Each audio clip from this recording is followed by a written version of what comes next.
Welcome back to Lila at Home. Just listen to that crackle. Today we are making Portuguese tarts.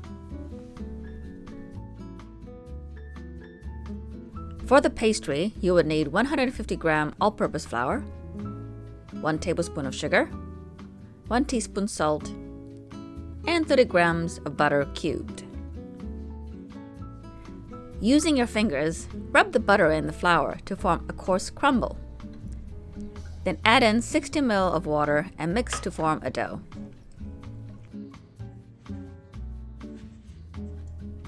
Tip the dough on the kitchen bench and continue kneading till it forms a cohesive ball of dough.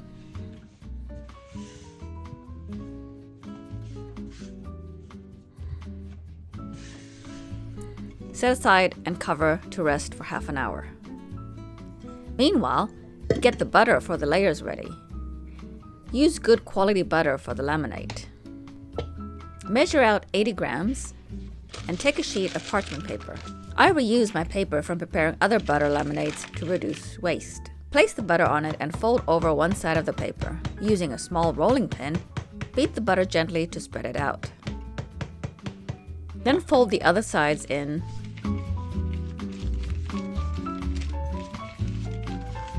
Measuring roughly 10 centimeters square or 4 inches square. And then, using the rolling pin, roll out the butter block to fill the envelope evenly. Make sure you get into the corners. Set aside. After the dough has rested for at least 30 minutes, take the dough and flatten into a disc.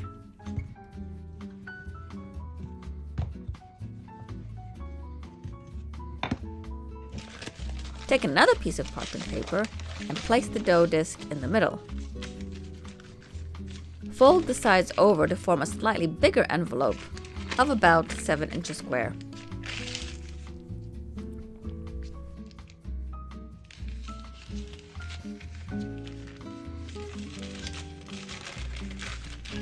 Flip this envelope over and using a rolling pin, roll the dough out to fill the envelope.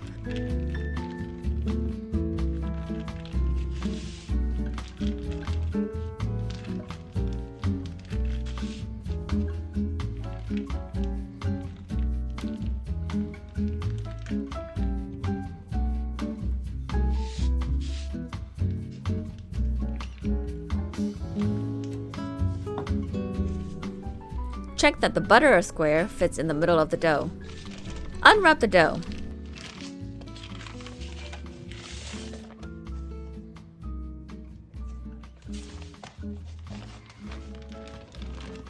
If you're like me, you can fold this parchment paper, save it for another dough in a small Ziploc bag. Roll the corners out lightly to stretch it out.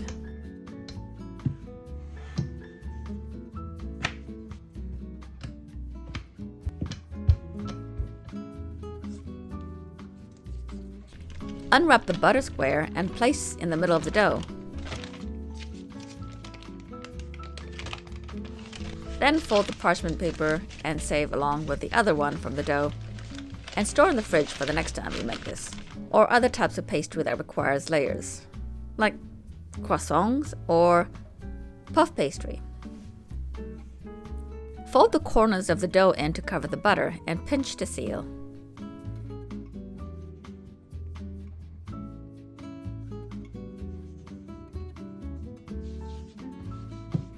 Gently roll this out to about double the length.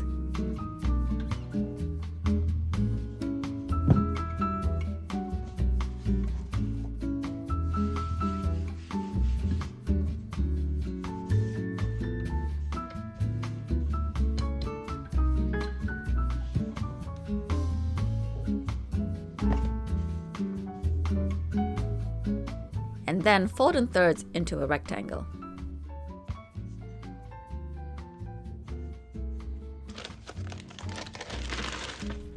I like to wrap mine in beeswax fabric.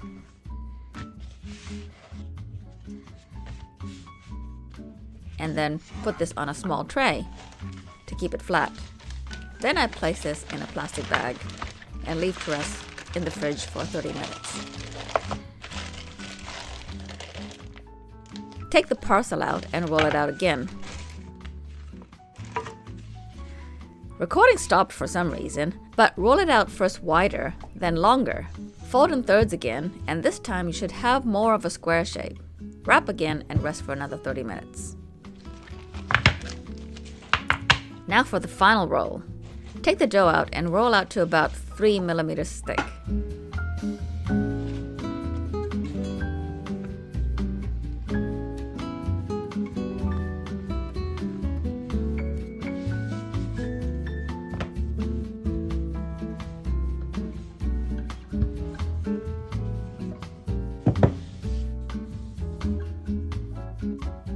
This should measure around 24 centimeters or 10 inches wide and about 36 centimeters or 15 inches long.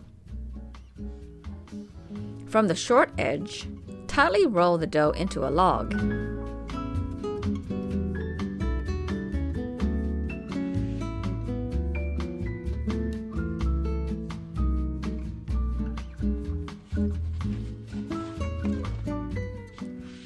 Wrap again in the beeswax cloth and plastic bag.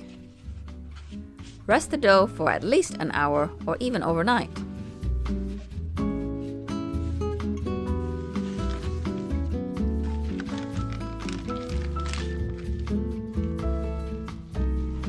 For the custard, first we need to prepare a sugar syrup. Into a pot, add 1/3 cup of sugar and 1/4 cup of water. Swirl around to start dissolving the sugar. Then add a couple of short cinnamon sticks in it. Place on medium heat and without stirring, let the sugar dissolve naturally.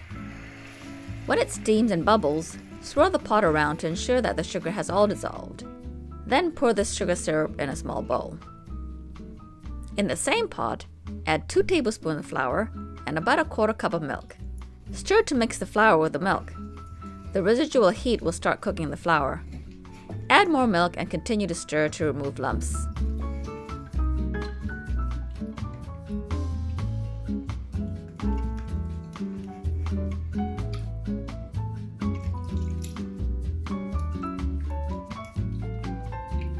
Use a whisk if needed.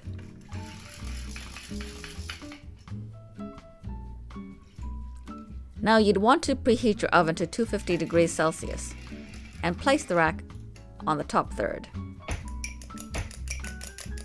Beat 3 egg yolks.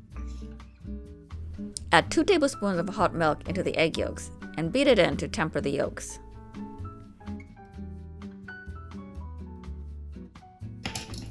Add the sugar syrup into the hot milk while whisking. And finally, gradually add the tempered egg yolks.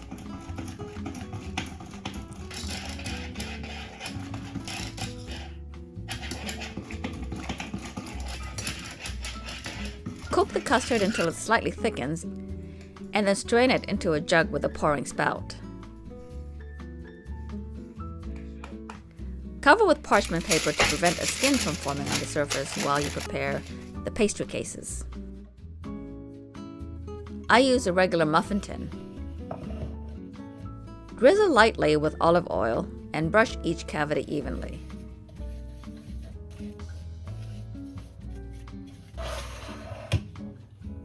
Take the dough log out of the fridge. Mark and cut to divide the log into 12 equal portions.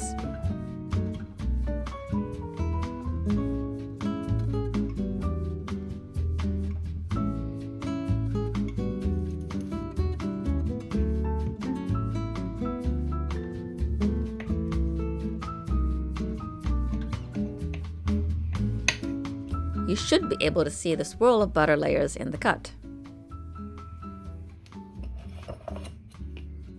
Place a piece of the log cut side down in each cavity.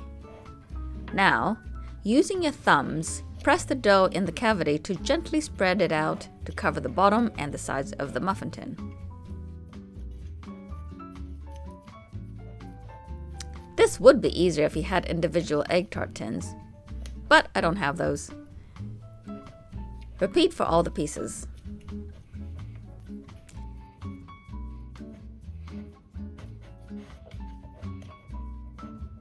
Now you can take the custard and fill in each of the tart cases.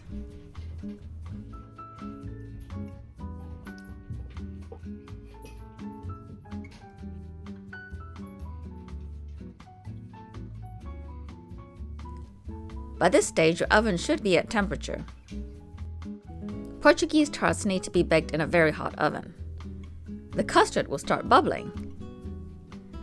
When the custard stops expanding up, change your oven setting to grill to create that charred look on the top of the tarts.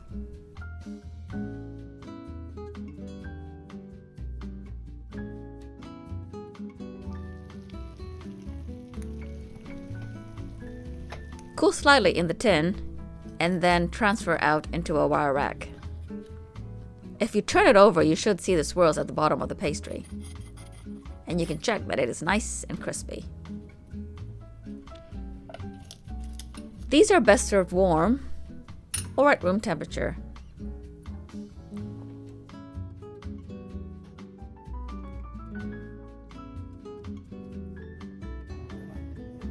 If you enjoyed this video, click that subscribe button. For another custardy dessert, check out my video on making halakto bureko, a Greek custard pie. Eat well, and see you next time. Thanks for watching.